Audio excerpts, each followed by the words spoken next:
You know it's important to eat more protein, but it's hard to actually do it. Here are 3 really easy ways to eat more protein without it taking over your whole life. So, first, I think it's really important to know how much protein are you eating right now. So, if you do not log your foods or track your foods in an app like MyFitnessPal, I recommend doing that for a couple of days. It's going to give you a really good picture of where you stand now so you know how to improve. Now, I know not everyone loves tracking their foods for whatever reason, but I think doing it for a few days can give you a really good snapshot of where you're at now and where you can improve. Once you've tracked your foods for a few days, you can see some general trends of how much protein you're eating at each meal and what foods that you're eating are highest in protein. I think the easiest way to eat more protein is to look at the foods that you're eating that are the highest in percent calories from protein and have more. Let's say one of your high sources of protein is your chicken breast on your salad at lunch. And right now you have 3 ounces of chicken on that salad. If you make that 3 ounces of chicken 4, now you're actually getting 9 more grams of protein, and it's not any extra work really. And you're not really even noticing it.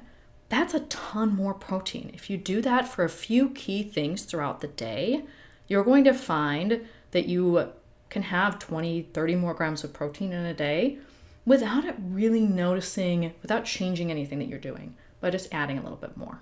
The next thing I recommend doing is to really make sure that your protein is spaced out well throughout the day. If you only have 5 grams of protein at breakfast, it makes it really hard to get enough protein the rest of the day because you're always playing behind. Breakfast, I think, is really a great place to focus because if you're getting enough protein, and I'd say that's at least 30 grams of protein at breakfast, then you're set for the rest of the day because you're already starting at a good place. And also, breakfast is one of the few meals that people don't mind eating kind of the same thing or maybe having 2 or 3 options every day. It's like one less thing to think about and you're already doing so much better. So if you started at 5 grams of protein at breakfast, you look up some high protein breakfast and you end up with 30, you're getting 25 more grams of protein every day, which is probably the only increase you're going to need to see really big changes in your life. And then the third easy way to get more protein is to really focus on protein first when you're planning your meals. So I always like to make sure that I'm planning what is the protein of focus of this meal going to be for all of my meals and even my snacks. Am I having protein? What's my protein at breakfast? Now let's figure out what the rest of the meal looks like, what the flavor is going to be. Make sure that I am getting that, just really focusing on protein first. And then when you are planning that protein at that meal, make sure that food's actually high in protein. So often it's easy to think, oh, this is a meat. It must have a lot of protein. And then when you look it up, it actually doesn't. For example, a hot dog. I know hot dog's not necessarily probably the first protein you would think of, but it's one of the more extreme ones. Any sausage is probably going to be like this as well. A hot dog is 1 gram of protein sometimes, 1 or 2.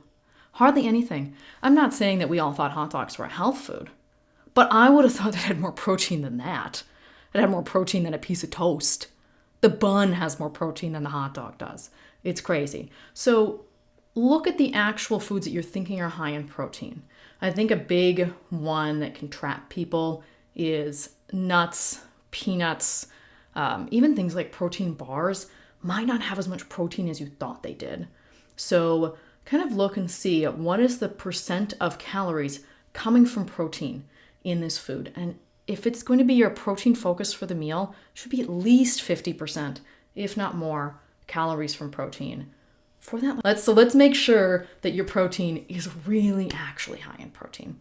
Now, there's exceptions for this if you are vegetarian or vegan. That might change, the exact numbers might change, but the idea stays the same. That you're going to want to make sure that your protein focus for the meal is actually meeting your protein goals and protein needs.